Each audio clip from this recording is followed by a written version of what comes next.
The snowflakes inside the Indian government have decided to raid the BBC offices just because they made a documentary against their dear leader.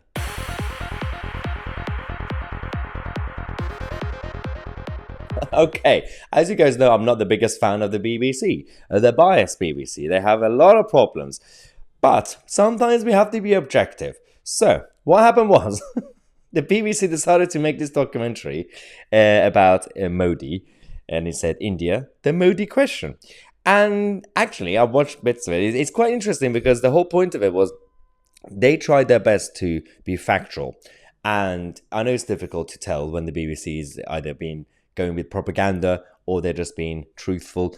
But the reality was they pointed out a couple of issues that was true. It was already been proven, especially when it comes to Modi himself, his involvement with violence in the past in India. The guy doesn't have a clean record either. So they did this, and India decided to ban the documentary, like snowflakes. They decided to ban it. If they go, la, la, la, la, we can't hear, we can't see anything, then the whole thing goes away. It didn't. Obviously, it didn't. The rest of the world watched it. And then it continued. BBC still have bases there in India. So they decided, the Indian government decided to come up with a new excuse to raid the BBC offices over tax evasion. Okay, so again, I do not like the BBC. I'm always very trying to be critical. But at the same time, when you try to go against the BBC and use that to essentially attack our country, you are a little bit out of line. And I hate the fact that I'm defending the BBC here because I really don't want to. And they have not really helped themselves in the past. But all these allegations and charges are nonsensical. And we know it's nonsensical. And this so-called democracy of India is based on a lie. And we all know it. Because they also went around and arrested students, Indian students, for watching this documentary. They were simply watching the documentary at the university. They arrested them.